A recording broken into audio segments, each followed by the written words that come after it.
আজকের নাটক শৈরিনী। গল্পের লেখিকা মল্লিকা ব্যানার্জি। লেখিকার জন্ম কলকাতায়। আগা গোড়া বিজ্ঞান বিভাগের ছাত্রী হওয়া সত্ত্বেও সাহিত্যের প্রতি অমোঘ টানেই তার কলম ধরা। তার লেখা অনেক ছোট গল্প, অনুগল্প, বড় গল্প আজ ফেসবুক খ্যাত ও সর্বজনবিদিত। বর্তমানে আমেদাবাদে বাস এই লেখিকার। শুরু হচ্ছে নাটক শৈরিনী। কেমন তর ঠাকুরদা না তুমি, নাতনি বিয়ে দিতে হবে নি? ওই নোংরা পাড়া থেকে খুড়িমাকে তুলে আনলে। কিচ্ছা কেলেঙ্কারি তো যৌবনে কম করেননি। তোমার মা ছিলেন সতীনক্ষী, ইনি তো অল্প বয়সে বিধবা। আর হাত ধরে রাতের আঁধারে পালিয়ে বউবাজারে ওই পাড়ায় গিয়ে উঠেছিলে। কে জানে সব বলছি রূপের খাপটা যেখানে যাবে আগুন জ্বালাবে। তোমার মা বলতেন গো। কাপড় গোছাতে গোছাতে বলল সরমা। হুকোয় গুড়গুড় শব্দে টান দিতে দিতে কালীঘাটের চাটুর্যে বাড়ির বড় কর্তা তরুণ চাটুর্যে বললেন, কাকার সম্পত্তি আইনত খুড়িমারি প্রাপ্য। মহিম মানে ওই স্বদেশী করে যে ছোড়াটা গো। খবর আসলো খুড়িমা মসজিদের কাছে থাকেন, কিন্তু ওনার নাকি ওখানে জীবন সংশয়। রোজ উড়ো চিঠি, হুমকি আসছে। তখন বাধ্য হয়ে বললেন এখানে নিয়ে আসতে। তবে আর কি, হুজ্জতে হলে এখানেই হোক। বুড়ির ঘরে এই বয়সে হাঁটুর বয়সে ছেলে পুলে আসে গভীর রাতে।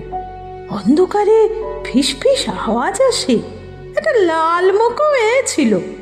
কি ঝগড়া করলো বুড়ি ভাবতে পারবে নি। বুড়ি ফরফর করে আমার ইঞ্জিরিও বলতেছিল গা। গোপালের মা কাল বিচ্ছিরি ভাবে হাসতে হাসতে বলতেছিল আমায়, সরমা বেবসে খুঁড়ি সাউরি থাকতে তোরা চিনতে কিসে, না জামাই হতে পাত্রদের লাইন লাগলো বলে। ঘেন্না ঘেন্না। গা যেন গুলিয়েই গেল সরমার। যদিও বিয়ের এত বছর পরে প্রথম দেখলো খুড়শাশুড়ি বেদানাবালাকে, কিন্তু মিথ্যে বলবে না। এই বয়সেও কি গায়ের রং, কি শরীরের বাঁধনি, এতটুকু টসকায়নি। খাড়া নাকে মটর দানার মতো হীরের নাকছাবি, কানে সোনার ফুল, তাতে আবার দুটো পান্না বসানো, গলায় একটা রুদ্রাক্ষের মালা, হাতে দুগাছি সোনার চুড়ি। সরমা একবার কল ঘরে বেদানাওয়ালা গেছে দেখে ঘরে উঁকি মেরেছিল। কি সজাগ বুড়ি মাগি, কখন বিড়ালের পায়ে এসে দাঁড়িয়েছে। ঘরে খাটের নিচে বড় দুটো সিন্ধু, ঘরের এক কোণে স্টোভ রাখা, সবাক খায়। অবশ্য যা বদনাম বুড়ি, কেই বা ওর ছায়া মারাবে। খড়খড়ে গলায় বলে উঠেছিল বেদানাবালা, কোন আবাগির বেটিলা বুড়িকে রেতে দুমুটো পাটাস নে, তা কি দেখতে এসো শুনি? শাড়ি না গয়না, যত শকুনের দল, খান কি মাগি, মরলে তো সবই পাবিলা। যা যা দূর হ হতচ্ছাড়ি। শুধু মনে গাল দেবেন না খুড়িমা, ওনার ঘরে ভদ্রলোকের মেয়ে বউরা পা রাখে না। অমন সাত ফাদারের গয়না আমরা ছুঁতেও ঘেন্না পাই। ভদ্রপাড়ায় এসে মুখ খারাপ করবেন না। আপনার না থাকুক, আমাদের পাড়ায় একটা সম্মান আছে। রাগে ফেটে পড়েছিল সরমা।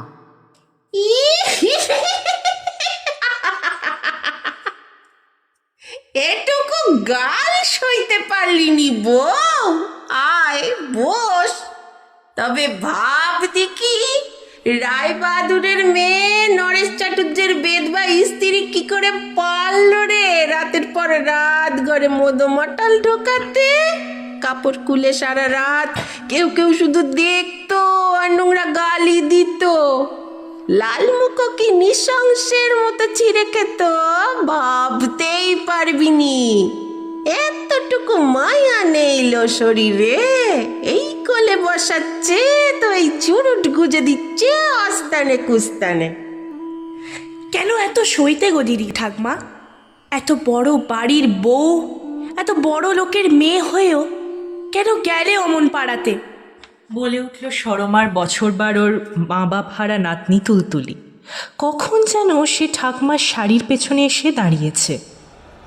চল শিগগির চল, ওই ডাইনি বুড়ির সামনে থেকে চল শিগগির।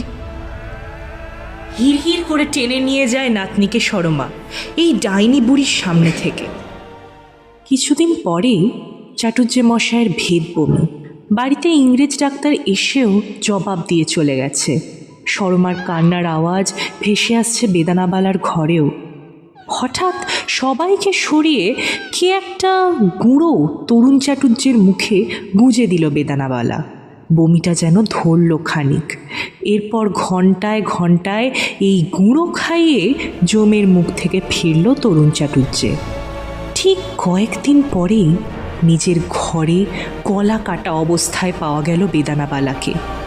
রক্তে চারদিক ভাসছে, ডালা খোলা সিন্দুকে জমি জমার কাগজপত্র ছড়ানো ছিটানো। শত জিজ্ঞাসাতেও মৃত্যুর আগে খুনির নাম বললেন না, বিড়বিড় করে বললেন, মা কালী জানেন। একটা চিঠি ছিল বেদানার কাপড়ের খুঁটে তুলতুলিকে লেখা। দিদি রে, আজ না হলেও কাল তুই ঠিকই বুঝবি। ইংরেজের পা চাটা রায়বাহাদুর বাপের নাম শুনলে বমি আসতো। 16 বছর বয়সে বিয়ে হয়ে এসে দেখলুম আলাদা খালি নরেশ চাটুজ্জে। হ্যাঁ, বরের নাম ধরে ডাকতে শিখিয়েছিল ওই গোয়ার মাতাল লোকটা। ইংরেজি শেখাতো আমায় রাতে ফিরে। কত শত স্বপ্ন ছিল স্বাধীন দেশের। বিয়ের বছর 5 মাথায় একদিন ওই কলতলায় ওর গুলি বেঁধা শরীরটা নামালো লোকে। এরপর শুরু হলো বেদানাবালার বৈধব্য জীবন। ভর দুপুরে সন্ধেমুখো শরীর ছোঁয়ার অছিলায় বয়স্ক পুরুষাত্মীয়রাই ছুঁক করত। সে বুঝল বেশি দিন আটকাতে পারবে না এভাবে। শুনেছিল বউবাজারের কাছে কর্তার বন্ধুরা চোরাগোপ্তা শয়তান ইংরেজ নিকেশ চালাতো। একদিন অল্প কিছু পয়সা নিয়ে গভীর রাতে বাড়ি ছাড়ল। গাড়িতে থিয়েটারে নামবার কথা বলে এক বাবু রক্ষিতা করে রাখল। সেখানে একদিন বিপ্লবী যতীনদাকে দেখে চমকে উঠল দুজনেই। তারপর যতীন দাদাদের জন্য রায়বাহাদুর জমিদার ফাঁসাতাম, চাষিদের কাগজ উদ্ধার করতাম লো। দেশের জন্য অনেক কুকর্ম করেছি রে দিদি, জানি শাস্তি পেতেই হবে। তাই তো মা কালীর পায়ের কাছে ফিরে এলাম। জড়িবুটি খাইয়ে কত দেশদ্রোহী নিকেশ করেছি, তার আর ইয়ত্তাটি নেই। এবার ঘন্টা বাজছে রে, ডাক এসেছে ওপারের।